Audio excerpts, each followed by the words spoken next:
Hi friends, it's Miracle, and today's video is gonna be my favorite fictional books of last year. I know we're towards the end of January of 2024, but last year I only left you guys with my most disappointed book of last year, so I'm not gonna conclude my reading year just like that. So today I want to present to you my favorite books of last year fictional version. And the second part of this video, the non-fiction part, will come later next week. So without further ado, let's dive in. I'll talk about these books in alphabetical order. So the first one is ELENA, Oliphant is Completely Fine by Gail Honeyman. This is a contemporary novel that came out a couple of years ago, and it was a very popular book, and I almost missed it because I have tried to read this book a couple of times before last year, and for some reason I just couldn't continue. But last year I said to myself, you know what, I'm just gonna give this book one last chance, and I am so glad I did. The novel centered around a woman called ELENA Oliphant who is, as the title suggested, completely fine. Although she's a little bit socially awkward and is not very good with human interactions, she lives in a very competent life. She follows a very strict routine, going to work, enjoy her Friday pizza, and talking to her mom on the phone every week so that she didn't feel like anything needs to change in her life. But her life changed after one day she helped an elderly man who fell in front of her, along with one of her new colleagues, Raymond. She realized that how isolated her life has been, and we as readers started to learn what's behind her perfect regular routines. Like I said, I was very happy that I finally read this book. It exceeded my expectations so much. On the surface, we're just following this awkward office lady, but underneath, there are so many layers in the story that makes your exploration endless. It's heart-wrenching and heartwarming at the same time, and although some elements are heavy, the book carries a very uplifting tone that never sunk you too deep into the depressive thoughts and heaviness. I just felt like every emotion is well balanced in the book, and in the end, I had so much compassion for Eleanor as a character and completely fall in love with the story. Following, we have ELENA Notes by Claudia Piñeiro and translated by Frances Riddle. This is such a fantastic book that brilliantly dealt with a lot heavy topics, such as chronic illness, mother-daughter relationships, and the control of women's body. In this book, Eleanor is suffering from Parkinson's disease, so she started to lose control of her body. But as women, are we just started to lose control of our body because we're suffering from diseases, or did we lose them long before that? This book talks about it now, and it's just so surprising that how little this book is and how deep the topics and the discussions were in this story. So you may ask what the book is really about. In this book, we follow Eleanor, whose daughter Rita was just died, and everybody was telling Eleanor that Rita killed herself, and the police quickly concluded this case as suicide.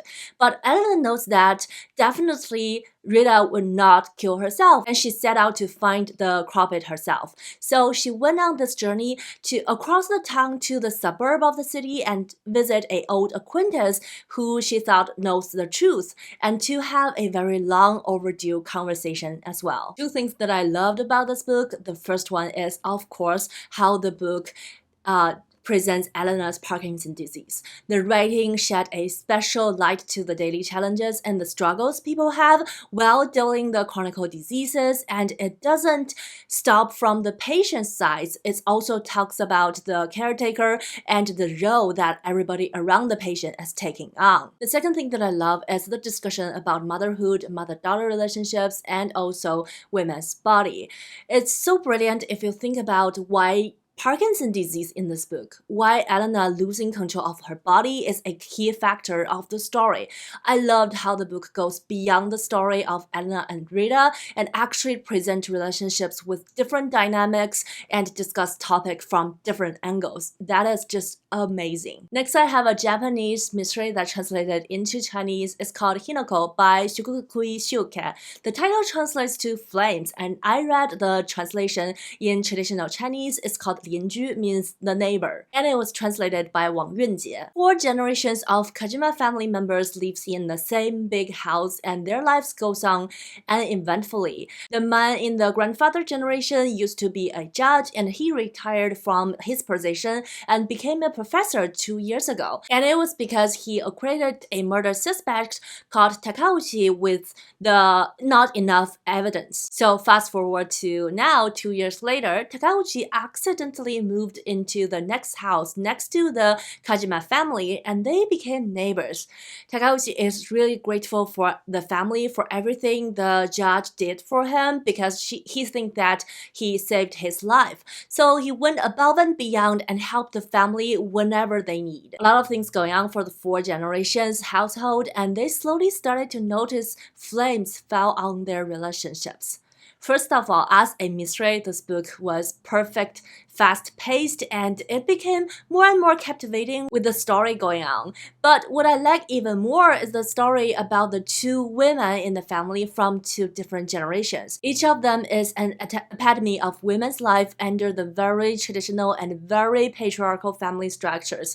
And the helplessness they felt in the domestic and mental labor was just so real and so painful. Unfortunately, this book has not been translated into English yet, but it was translated to Chinese, Korean, and Vietnamese. So if you read any of those languages, I highly recommend it. It also has been adapted into a TV show with the same title. Next, we have a book that I cannot rave more about. It's Last Night at the Telegraph Club by Malinda Lo. Unfortunately, the sister book of this, or the companion book of this novel, made to my most disappointed books of the year. But I'm happy to say that this book remains one of my favorites. I still cannot stop smiling when I'm talking about it. This is a historical fiction and coming-of-age novel set in the Chinatown in San Francisco in the 1950s, during the second wave of the Red Scare in the US. So a lot of Chinese immigrants' lives are threatened at that time because of the shaking political ground. We follow a 17-year-old schoolgirl who's called Lily, who was raised to be the perfect Chinese girl, and she is indeed on her way to chase her dream. However, things changed after she met her classmates in the math class called Kath. It got a lot more complicated after the awakening of her sexuality, and especially tangled after they went to the Telegraph Club together. I loved everything about this book: the historical accuracy, culture, identity, the personal struggles when coming of age, and the pain that comes with sexual awakening.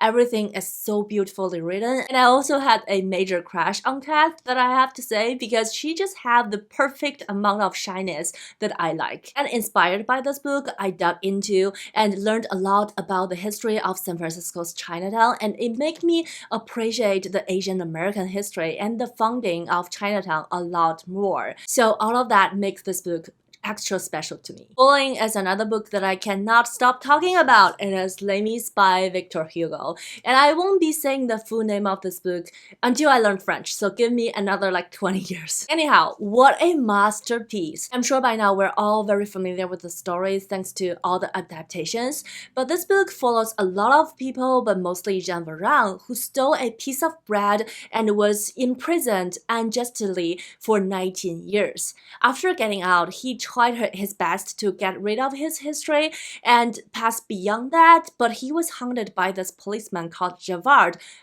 the entire time. He adopted the daughter of Fantine and found himself in the aftermath of French Revolution. This book has everything you want from a novel. Needless to say that the characterization of the characters, for lack of a better word, is mesmerizing in this book. Every one of them was so vivid and full of rich personalities and rich personal background stories that it just makes sense and so cohesive.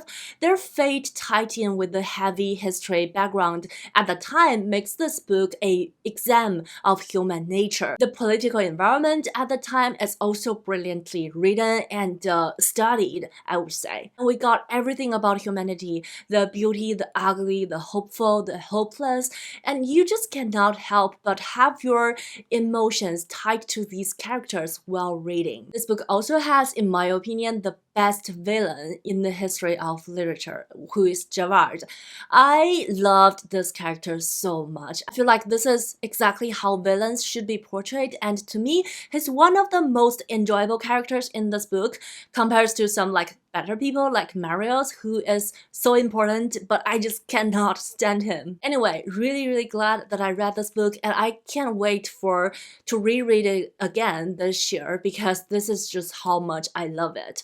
And I also want to say I read all the parts about Paris as a nonfiction, so there's that. We have a book that I don't understand the marketing choice. It's Lessons in Chemistry by Bonnie Garmus. This is a historical fiction that was marketed as a fluffy read, even a rom-com on some sense in the United States, which I just did not understand. The story follows Elizabeth Dawes, who is a scientist in the 1960s in America. She works as an all-male institution and was belittled because she's a woman. After some turns of events, she started to host this cooking show on TV, and it was called Supper at 6, which she approached cooking scientifically. Although this book has a easy and funny tone at times, I feel like it's still a representation of the hardships that women in science were facing back then or even today. And also the story was very heart-wrenching and captivating. I just cannot put it down when I was reading it, and Elizabeth Dawes is strong, empowering, and such a well-crafted character. But I do feel like this book is too optimistic, but I still love it because we all need a small dose of uplifting in this cruel world that Elizabeth Dawes and us live in. The last two books happen to be both mysteries. The first one is The Secret Adversary by Agatha Christie. I read a lot of Agatha Christie over the years. Her books are my go-to relaxing reads, but I rarely put her books on my annual favorites because I don't know, for some reason I just feel like cozy mystery is like whole different entire thing. But this book is so different. This was the first time that I read Tommy and Twopence series, and different from other Christie books, instead of featuring a well-established elderly detective, this book features two young people who is still trying to figure out what they want to do in life, and they are called Tommy and Twopence, of course. And one day they just published a advertisement of themselves on the newspaper saying that they're willing to do anything if they get paid. So of course they got involved in a huge international scandal. And what I love about this book is compared to the traditional whodunit murder mystery of Agatha Christie's, this is more like an action and adventure story. We have two timelines following two characters, and because the different personalities and the traditional role for man and woman at that time, they approached the case in different ways and had different tactics in terms of investigating, and because you can only follow one at a time, it created such a anticipation when you are not reading the other character, and I feel like this is just great fun. So needless to say, this book is interesting, relaxing, something different from Christie, and I just loved it. The last book on my favorite of 2023 is a book in Chinese called 渔猎 Fish Hunting by Shi Mai. I have the physical books, I cannot find it anywhere, so I'm sorry, you gotta have a picture here. I read it in Chinese, of course, and unfortunately it wasn't translated into other languages just yet, but I hope you still find me talking about it interesting.